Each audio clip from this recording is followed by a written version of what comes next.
Rama Rama Hare Hare, Hare Krishna Krishna Krishna Hare Hare, Hare Rama Rama Rama Hare Hare. Hare Krishna Krishna Krishna Hare Hare, Hare Rama Rama Rama Hare Hare. Jai Shri Radha Gokulanand की जय, Sitaram Lakshman Hanuman ki jai, Shri Gaur Nitai ki jai. Hare Krishna. We have a Bhagavad Gita class now in the moment. From 6 to 7 it will be Bhagavad Gita class, and then 7 o'clock obviously the Aarti. So you are all welcome to stay. Prabhuji is here to give the class. Sorry Prabhuji, I'll just make arrangements for you. Hare Krishna. Our Lord is one.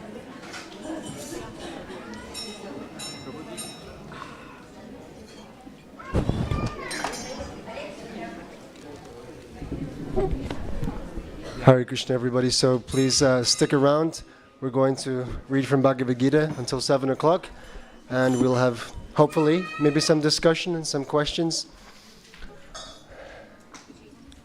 That's fine. Just one. That's good. Thank you. This is fine. You find that? Yeah.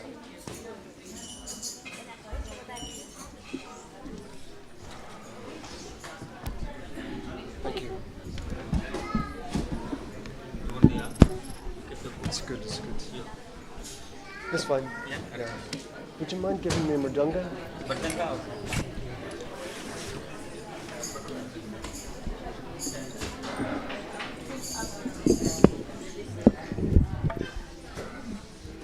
Is this the temple rooms mridanga? Or?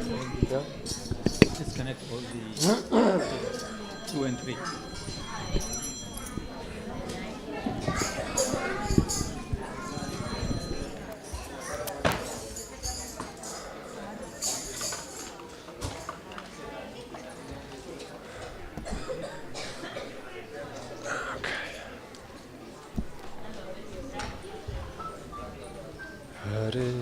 Hare Krishna, Krishna Krishna, Hare Hare, Hare Rama, Rama Rama, Hare Hare, Hare Krishna, Krishna Krishna, Hare Hare, Hare Rama, Rama Rama, Hare Hare,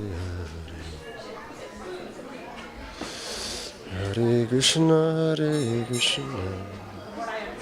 Krishna Krishna, Hare Hare,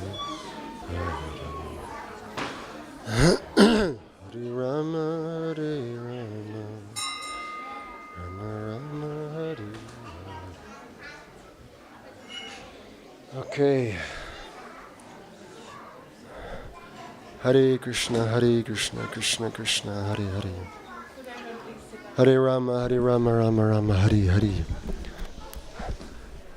Hare Krishna, Krishna Krishna, Hare Hare, Hare Rama, Rama Rama, Hare Hare, Hare Krishna, Krishna Krishna, Hare Hare, Hare Rama, Rama Rama, Hare Hare.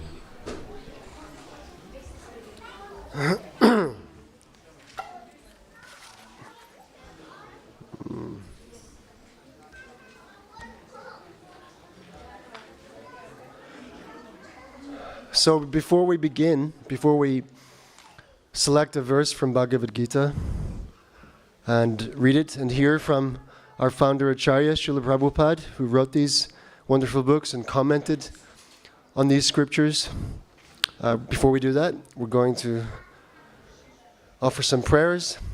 We're going to sing this song, Jai Radha Madhava, which is glorification and a meditation on Lord Krishna, who is the husband of the goddess of fortune. He is Gopi Jana Vallabha. He is very dear, very beloved of the Gopi Jana, the cowherd damsels of Vrindavan. Yashoda Nandana, he gives joy to Mother Yashoda, Braja Jana Ranjana, and he also enlivens and brings joy to all the inhabitants of Vrindavan. Vrindavan means Lord Krishna's supreme abode in the spiritual world. He is also Giri Varadhari. He is the great uplifter of Govardhan Hill. Maybe some of you know the pastime of Krishna's raising Govardhan Hill on his little pinky. Whenever Indra had decided to inundate Vrindavan with tremendous rainfall as a punishment for neglecting his worship, and Krishna, to save the townsfolk and to show Indra who's really in control, then the Lord picked up the huge Govardhan Hill just as a child picks up a mushroom. And he held the hill over their heads for 7 days and nights while Indra could come to his senses. And finally the rainfall was stopped. Everyone was saved. And Indra was put in his place. And the Lord is also, Yamuna Tira Vanachari. He wanders in the forests along the bank of the river Yamuna. So this is our Lord. This is the Supreme Personality of Godhead, Sri Krishna, who enjoys, right? This is how Krishna enjoys. He has his own place where he's happy. He has so many paraphernalia for enjoying, and he has so many devotees whom he enjoys with. God is never alone. He is always accompanied by his confidential associates, servitors, friends, parents, and lovers. Krishna is always surrounded by so many pure devotees. So this is a song describing these things.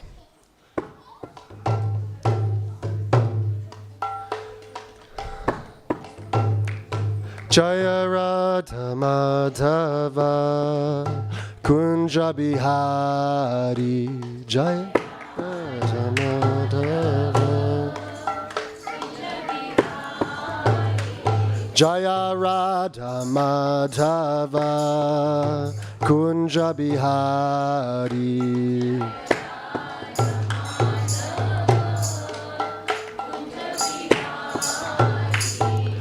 Gopi Jana Vallabha Giri Varadhari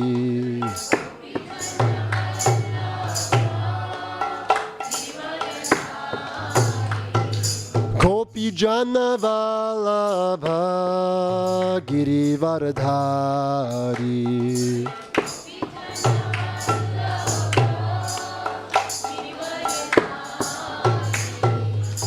Jashodanandana Braja Janaranjana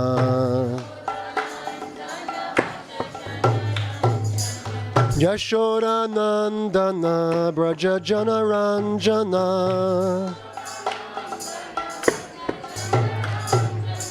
Yamuna Tira Vanachari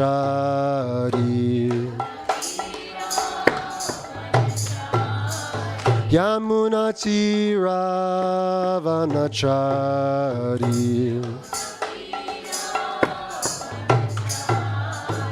Jaya Radha Madhava Kunja Bihari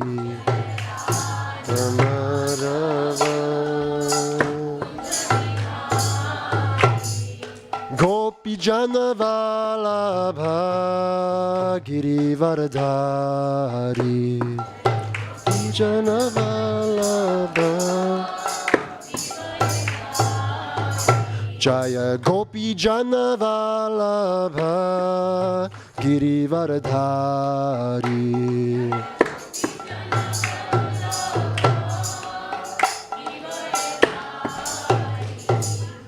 Yashodanandana Braja Jana Ranjana Jana Braja Janaran Yashoda Nandana Braja Janaranjana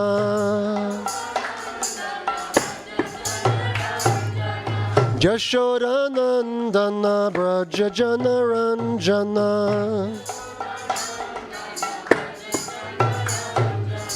Yamuna Tira Vanachari Jamuna Tira Vanachari Jaya Radha Madhava Kunja Bihari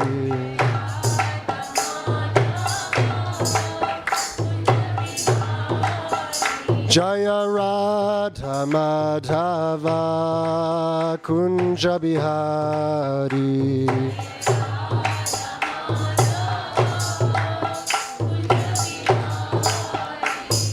Gopi Jana Vallabha Girivaradari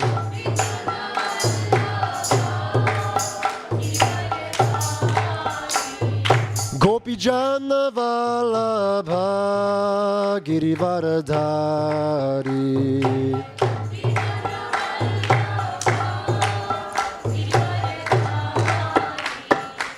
Yashoda Nandana Braja Jana Ranjana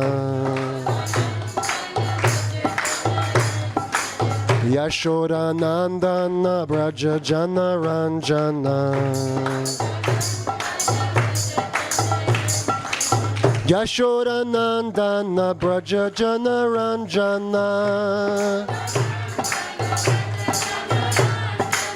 Yashoda Nandana Braja Jana Ranjana Yamuna Tira Vanachari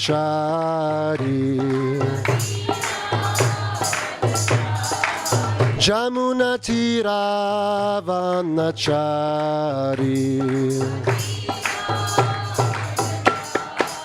Jaya Radha Madhava Radha Madhava Radha Madhava Radha Madhava Radha Tava Radha Madhava Radha Madhava Jaya Prabhupada Jaya Prabhupada Jaya Prabhupada Jaya Prabhupada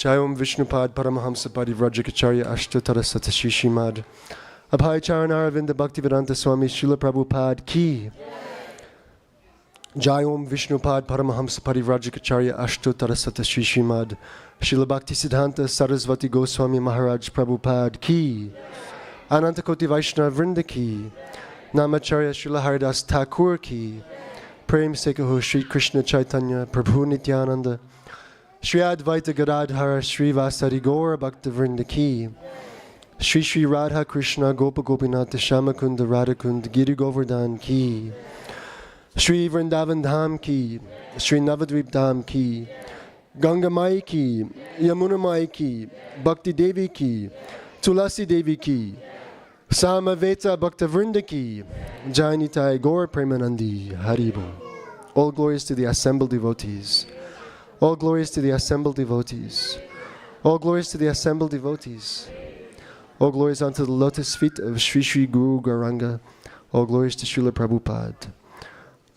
Nama Om Vishnu Paraya Krishna Prishtaya Bhutale Srimate Bhaktivedanta Swaminiti Namane Namaste Saraswati Deve Gauravani Pracharine Nirvishesha Shunyavadi Paschatade Shatarine Mukham karoti vachalam pangam langayati girim yat kripatamaham vande Shri Gurum Dinataranam. Jaya Shri Krishna Chaitanya Prabhu Nityananda Shri Advaita Gadadhar Shri Vasari Gaura Bhaktavrinda Hare Krishna, Krishna Krishna, Hare Hare, Hare Rama, Rama Rama, Hare Hare. Okay, so is everybody keen to stay here for the next 45 minutes? Are you all committed to staying for 45 minutes? Because if you want to walk out after 5, 10, 15, or 20, better you walk out now. It'll be easier for me. Okay? My heart will be broken if I watch you up and leave after 10 minutes or 18 or 35. So, yeah, those of you who don't want to hear Bhagavad Gita, then now is the time to exit.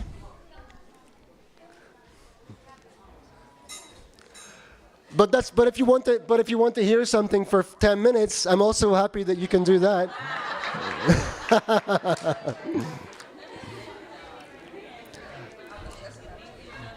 I should not have chased you away. I'm so sorry. Krishna, forgive me.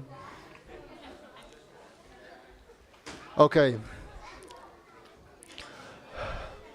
But if anybody does have to leave during the next 45 minutes, don't mind. I'll survive. I'll get over it. Yeah? Okay. So, this is Bhagavad Gita class, so we should hear from Bhagavad Gita. But I'm not exactly sure which verse we'll look at, and there's no Bhagavad Gita on the shelf, so I'm going to refer to my Kindle here. And I think the best thing is we pick a verse by a special method, and that method is that I ask you to give me a number between 0, not inclusive, of course, between 0 and 18. We should just say between 1 and 18 inclusive. Yeah, that would be the first step. So, please, someone, between 1 and 18, give me a number. Yes. 7. All right. 7 it is. Now, I'm going to need another number. Okay? And that number must be between. Must be between 1 and 3. Number 1. Okay, good. All right, next. I need a number between, and inclusive of, between 0 and 9. You already went.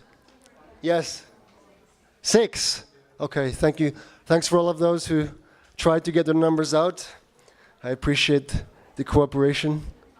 So, we're looking at chapter 7, text 16. Okay? Just give me a few seconds to scroll to it. 7:16.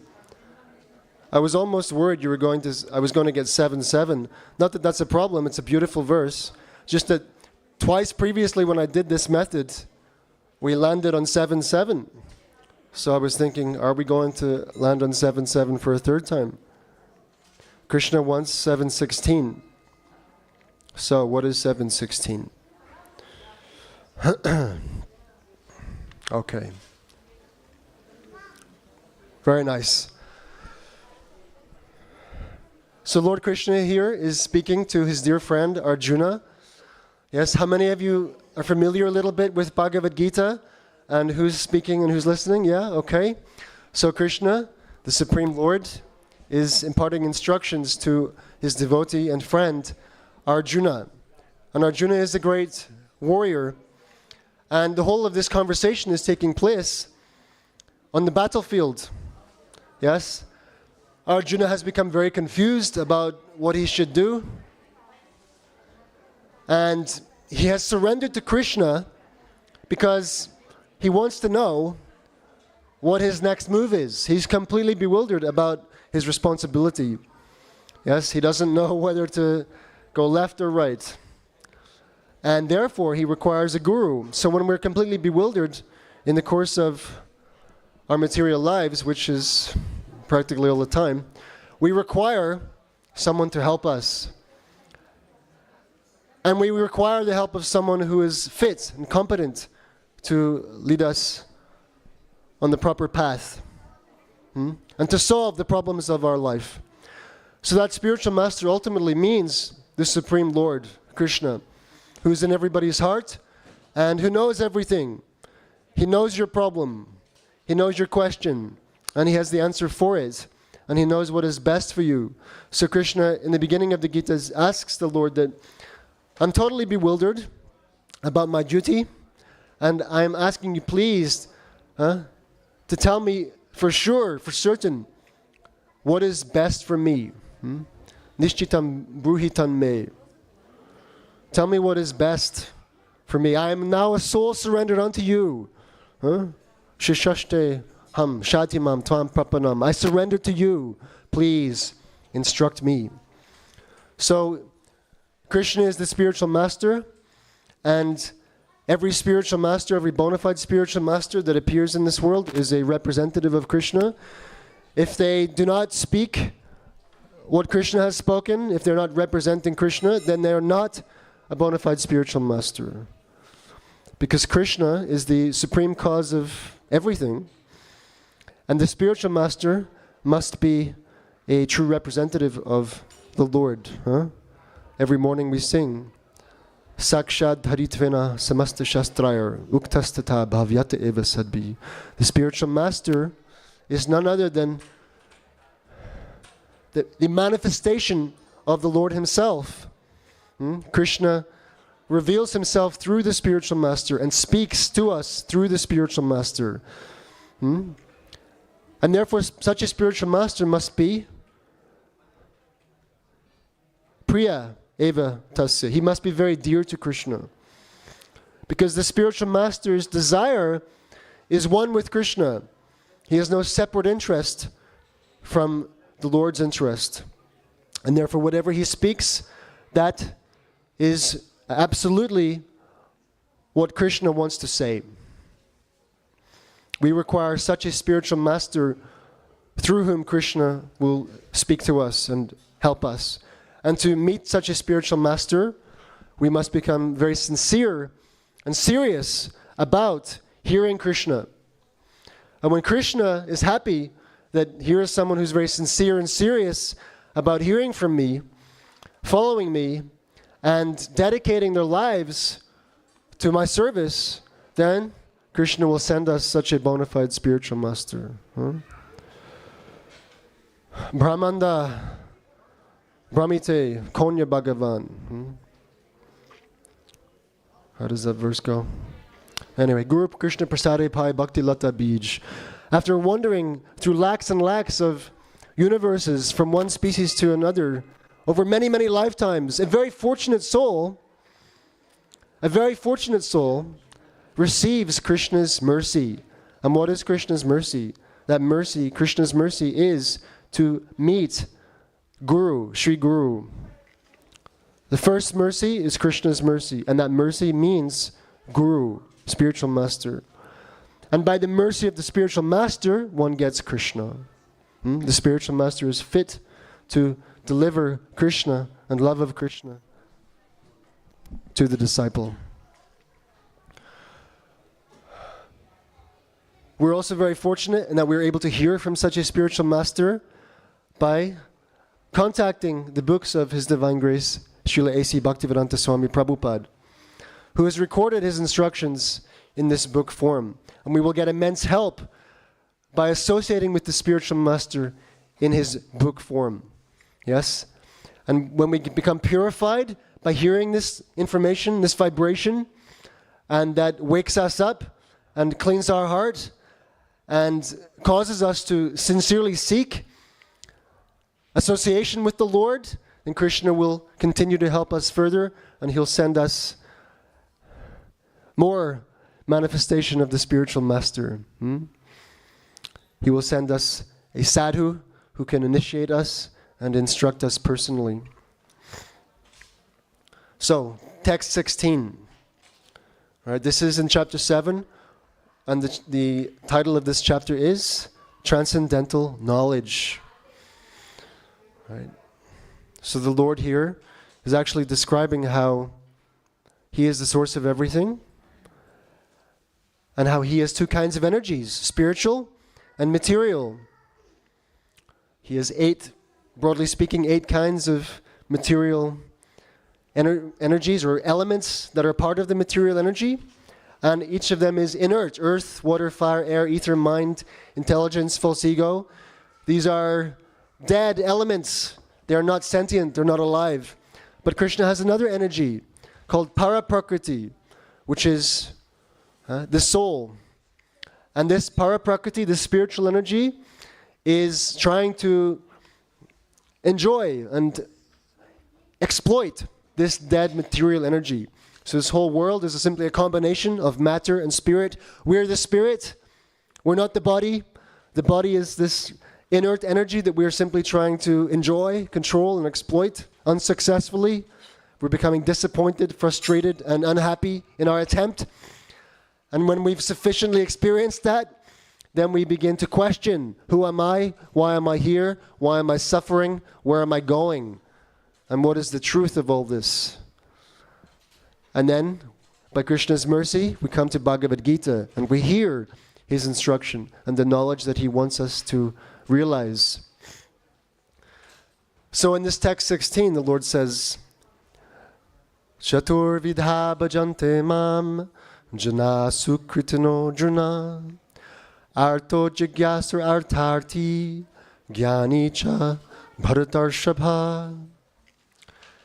O best among the Bharatas, Arjuna, 4 kinds of pious men render devotional service unto me. Who are those 4 kinds of pious persons? Number 1, the distressed. The distressed.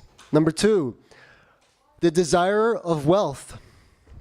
Number 3, the inquisitive. And number 4, he who is searching for knowledge of the Absolute. Right?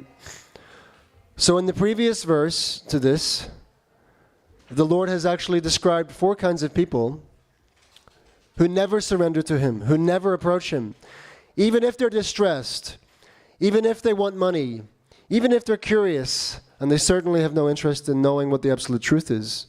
And those 4 kinds of people are, he describes, as grossly foolish.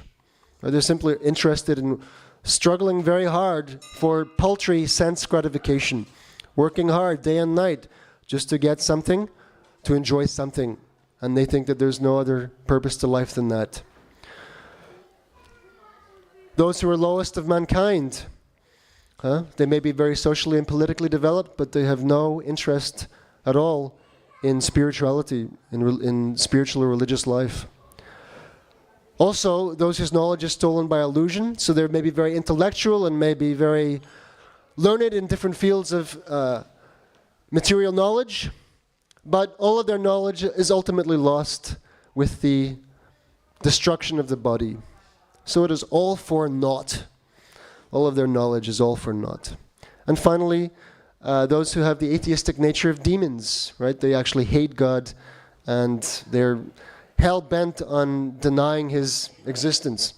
These people don't surrender to Krishna. They're not interested in Krishna. Even if they need something, even if they want something. But in this verse, text 16, then the Lord describes 4 persons who are sukritina. They have piety from previous lives, previous actions, and therefore, due to their pious credit, they actually have some sensibility and some interest in God. And so, when they are arta, in distress, in trouble, they'll look to God. When they have some desire for material gain, they're artartis, they'll look to God. When they're jigyasu, they're inquisitive. They're curious about the nature of the world, about life, why we're here, Sanskrit grammar even. Then they look to God for answers. And finally, there is the jnani, who is someone who knows things as they are. He understands that there's a Supreme Lord. I am a tiny part and parcel of God. And such a person is interested in meeting God and developing a relationship with God. They're seeking the Lord. So when we hear this, we may identify some of these persons, these personalities in ourselves. maybe one, maybe more. Are we here because we're in trouble and we want help? Are we seeking some material benefit, something that we need and are after? Are we just curious what's going on here? Looks interesting, very colorful. Or are we actually understanding that there is a Supreme Lord? I have some kind of connection with Him, and I want to establish that connection fully and properly. Let's read what Srila Prabhupada says here in this purport. So please try to listen with great attention. In the beginning of this chapter, Krishna tells Arjuna that Tatranu, may, just hear from me, Arjuna, how by practicing yoga in full consciousness of me, with your mind attached to me, you can know me in full, free from doubt. Without any doubt, you can know me fully, or as much as the Lord allows Himself to be known. How? Simply by hearing from me.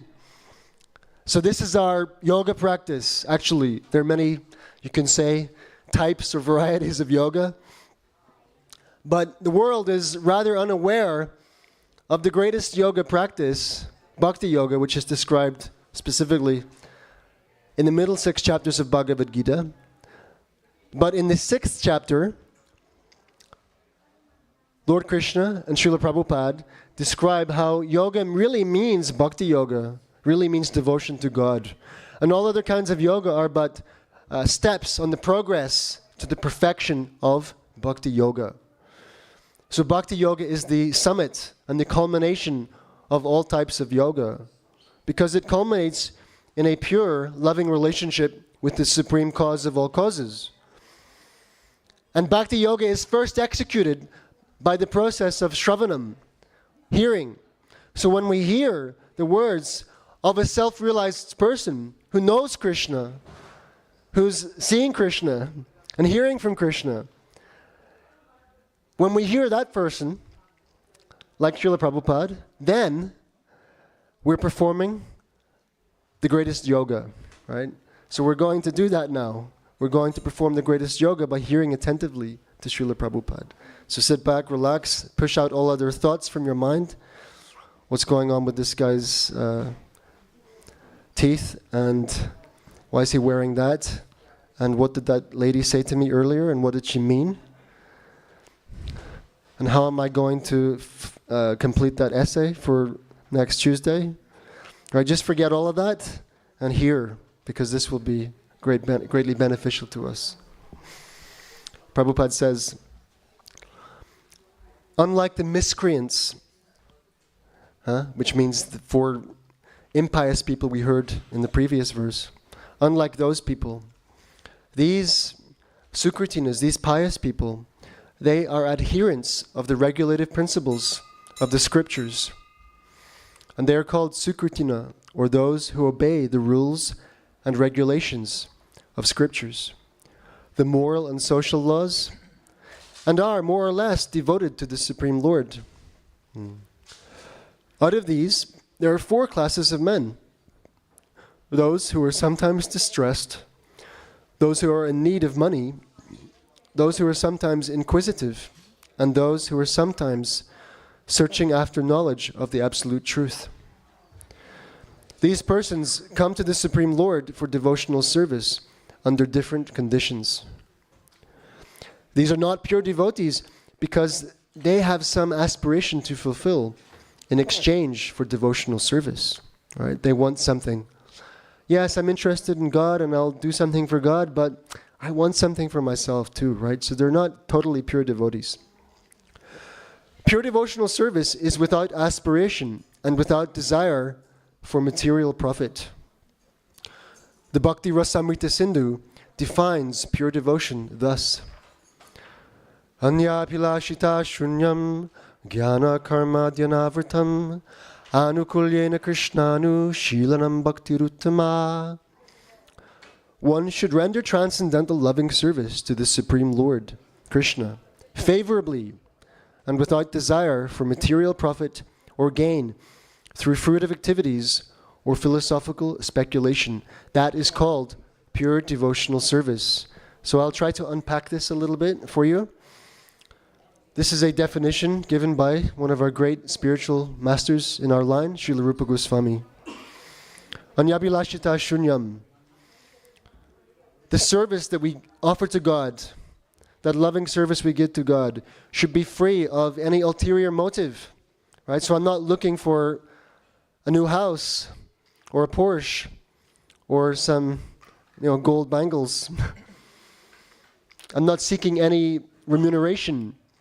I have no ulterior motive for my service, right? Why are you doing it? Huh? Just to please Krishna. That's why. Anukulyena Krishnanushilanam. It's a cultivation. It's a kind of cultivation of service to Krishna, following in the footsteps of other pure devotees. And it's done favorably, which means that I'm thinking of Krishna favorably.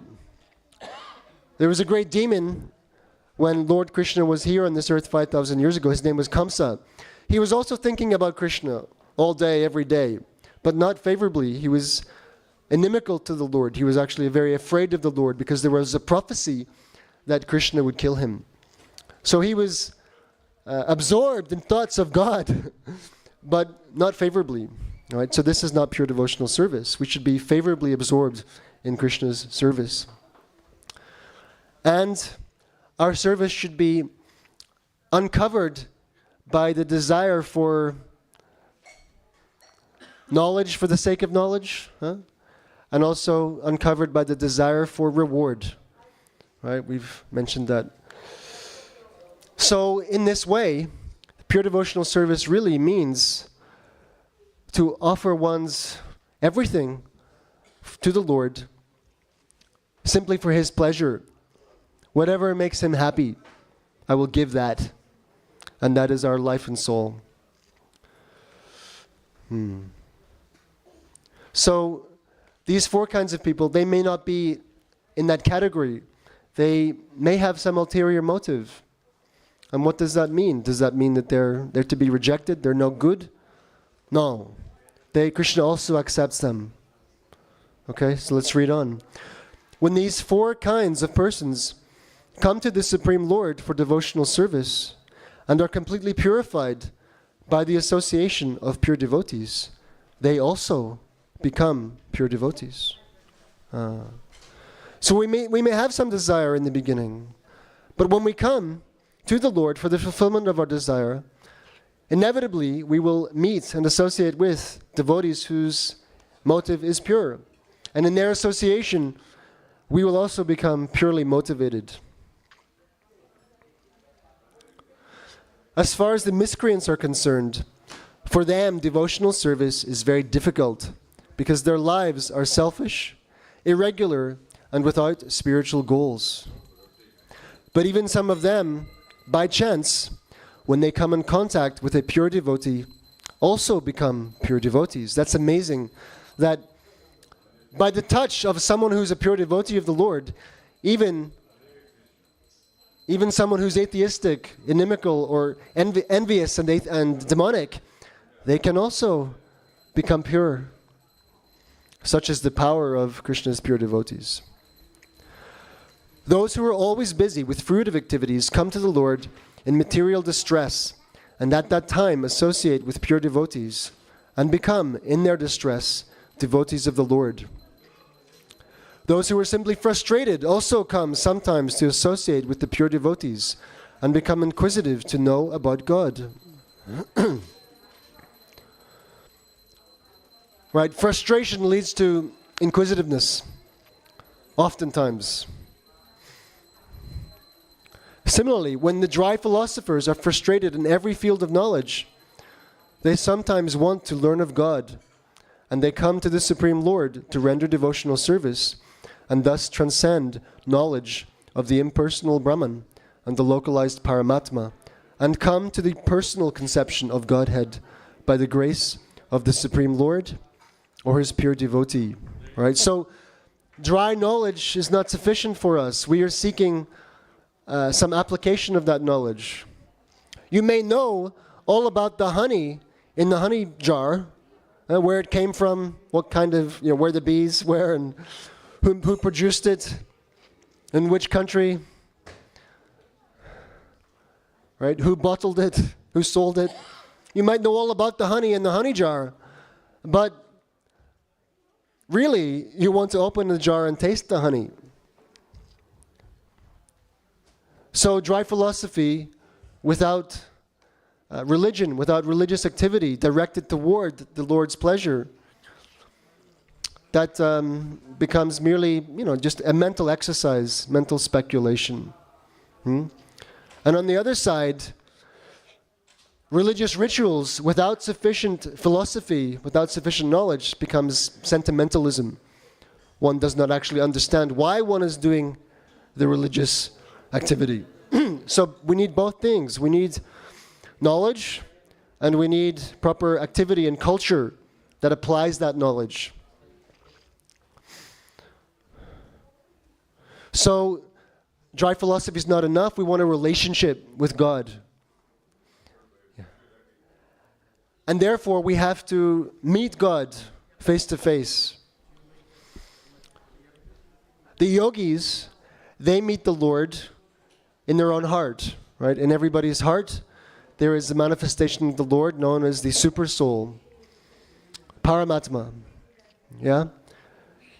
We are residing in the heart of this body, and Krishna is also residing in the heart of this body. But the difference is that Krishna is in every heart, whereas I am limited to just one heart. So I only know the pains and pleasures of this body. I don't understand really what it is like to be in your shoes. I can know something, right? We'll have common experiences, but really what it is like to be in your body, in your situation, your circumstances, I cannot know that. But God knows it, because He is in everybody's heart. Not only in everybody's heart, He is also in every atom. The Brahma Samhita describes Andantarasta paramanu chayantarastam govindamari purusham tamaham bhajami. That Supreme Lord, Krishna, He expands Himself and enters into every single atom of this material creation. And in such a form, He is known as localized Paramatma. He is not the full-fledged form of God. He is a part of the Lord, an expanded part of the Lord. But He is residing in every atom. This is the wonder of God. Everything, this universe and countless other universes, reside within God. And simultaneously, God resides within every single atom that is scattered throughout each one of those universes.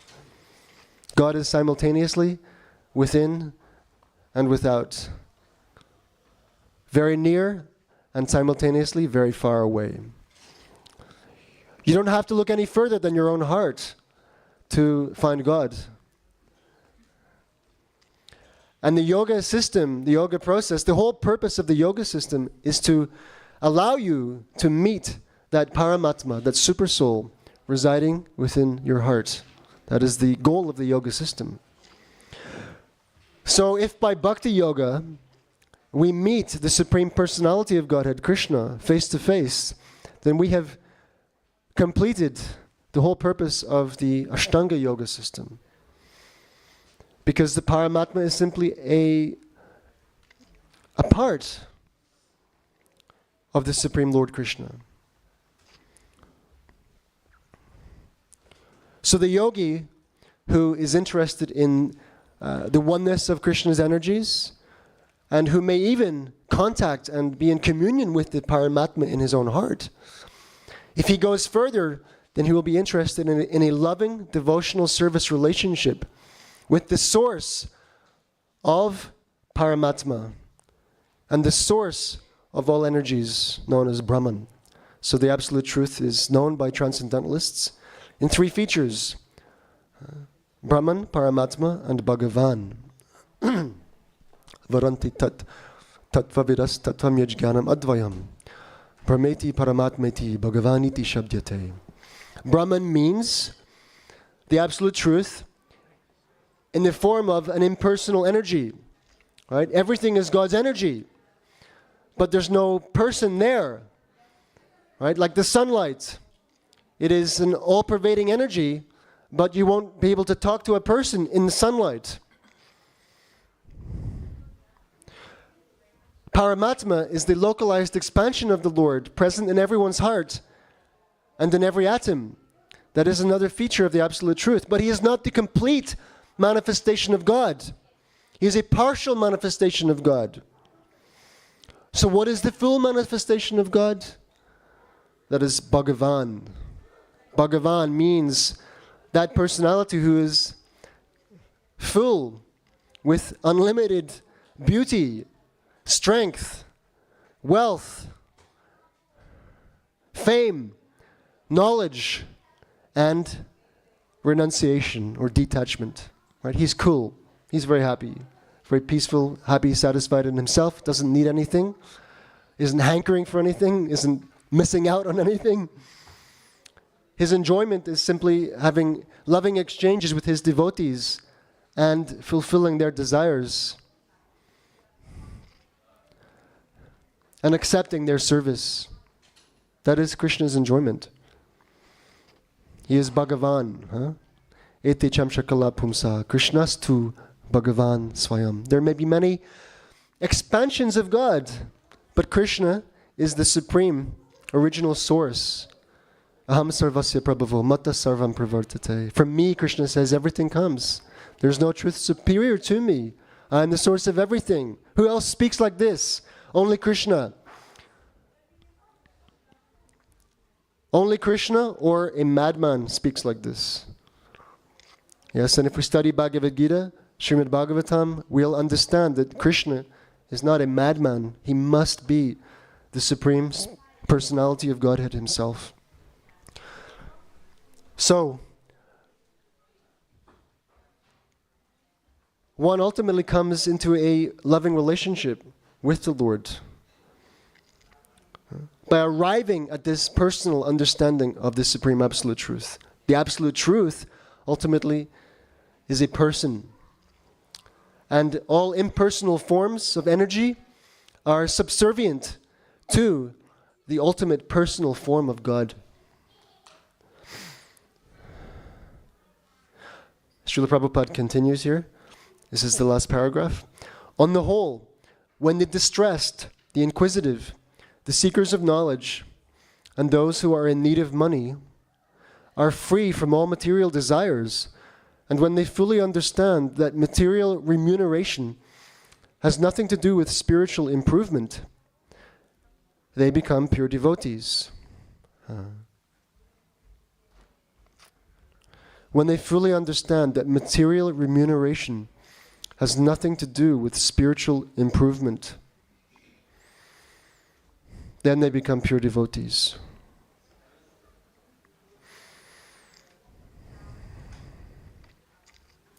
As long as such a purified stage is not attained, devotees in transcendental service to the Lord are tainted with fruitive activities, and they search after mundane knowledge, etc.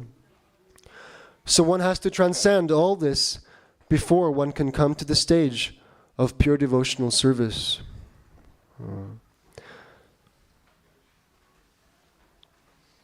So as long as we're not fully purified in consciousness, then we'll be seeking after various kinds of rewards in this material world.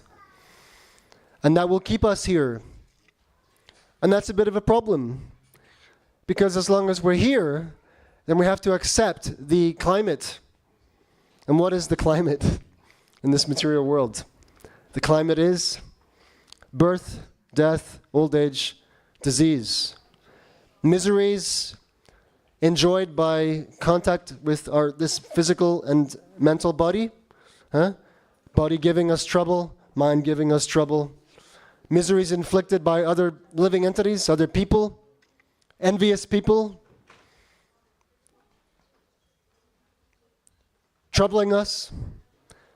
And finally, miseries inflicted by the environment that we're in.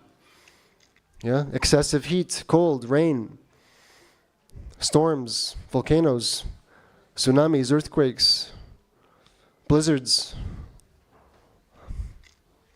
electricity outage, excessive taxation. We're harassed.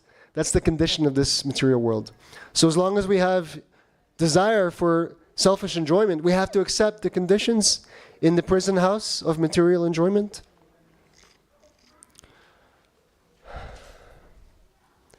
Therefore, if we're intelligent, we will seek, we'll ask, and we'll knock. How do I get out of this place? Can I go somewhere where I don't have to endure all this? Where I can have an eternal life? That's just blissful. No problems. No threat to my existence. No threat to my happiness. Can I arrive in such a place? And to arrive in such a place, then, we have to become pure in consciousness.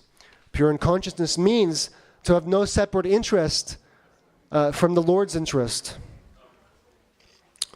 Because this is the real truth of the matter, that we are part and parcel of God. We're little tiny fragments of God. We're not equal to Him in quantity, but we share in His spiritual quality. Right? Our existence is inextricably connected with God's existence.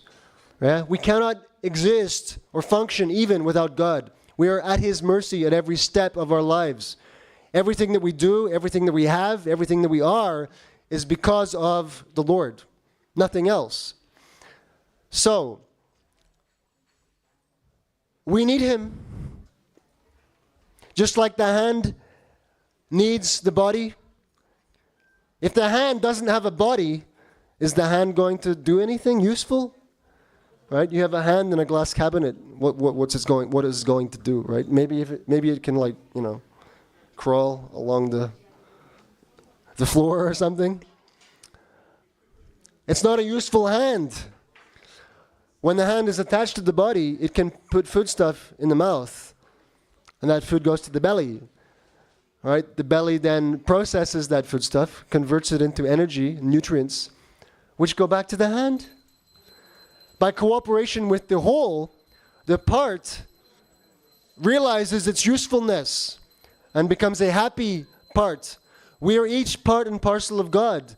If we want to be a happy part and parcel of God, then we must connect with God through loving devotional service. That's how to connect with God. That's yoga. That's the method. So even though we may have desires, we may be in trouble, we may want something, we may be frustrated and curious how to, change it. We may be actually seeking knowledge of the truth. Whatever it is we want, akama sarva kamova moksha kama udharadi tivrena bhakti yogena yajete purusham param. Whether you have every desire under the sun, or whether you just want to get out of this miserable material world, or if you're like a pure devotee and completely desireless and you just want to please Krishna, what should you do?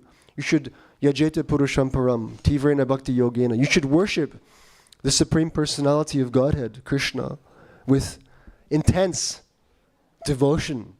Then you'll have your desire fulfilled. Krishna will fulfill your desire perfectly. And He'll give something else into the bargain that you didn't know you needed. He'll give you Himself, an eternal life. Whereas if you go to anybody else, for your Porsche, your bangles, or your new house, you'll get it. Or you can worship some demigods and get it. Maybe this life or the next. Usually some other life, right? But it will come to an end. It will begin and it will end. And when it ends, you'll be back at square one. So what's the point of going through all of that trouble? To land back at square zero or square one? Rather, you should go to Krishna and become a pure devotee. He'll free you of your material desires and establish you in pure, blissful existence in the spiritual world. And let's remember, this material world is merely a perverted reflection of the spiritual world. Real life is there. This place, it's a pale reflection of reality. So I'm going to stop here. We have a few minutes. Not as many as I would like, but a few. If anybody has any questions, I'll try to answer them. May not time for many. Yes, Marishi.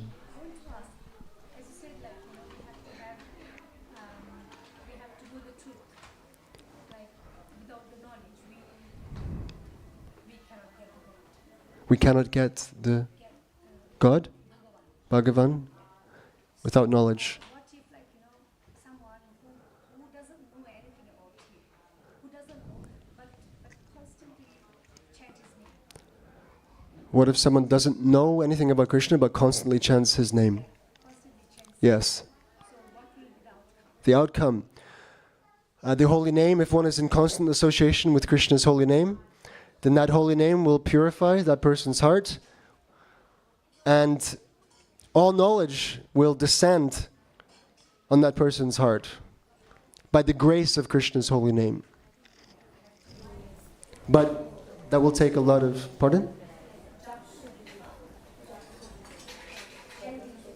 Should be there? Definitely. That's part of our process.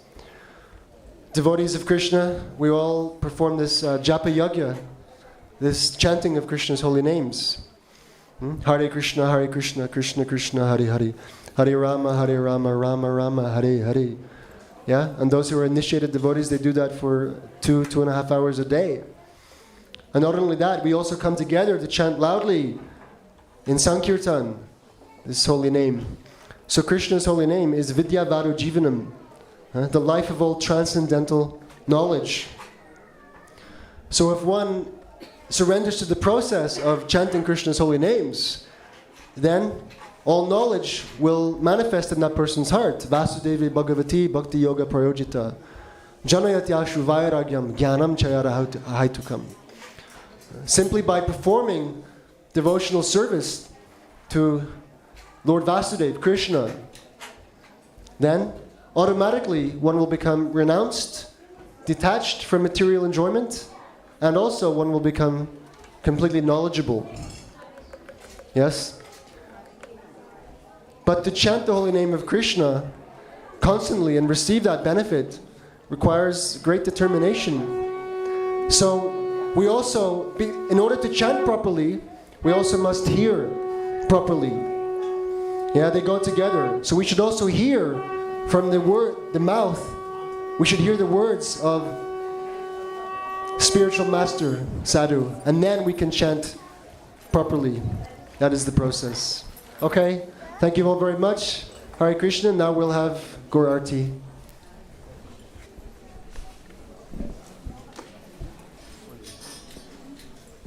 Jai Shri Radha Gokulananda ki Shri Sita Ram Lakshman Hanuman ki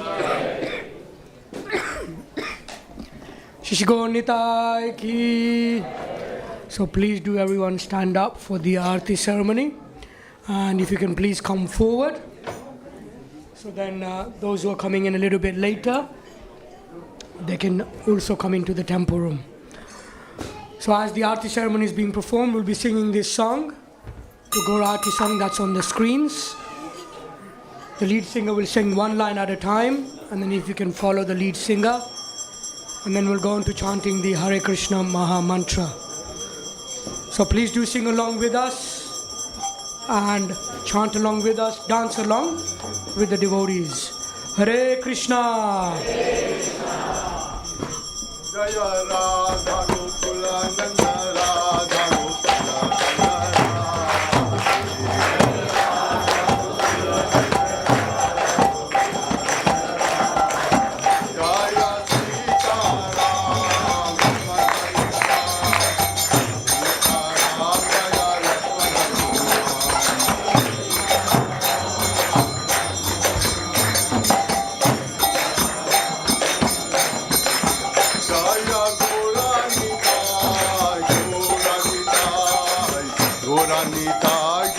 Gauranitai.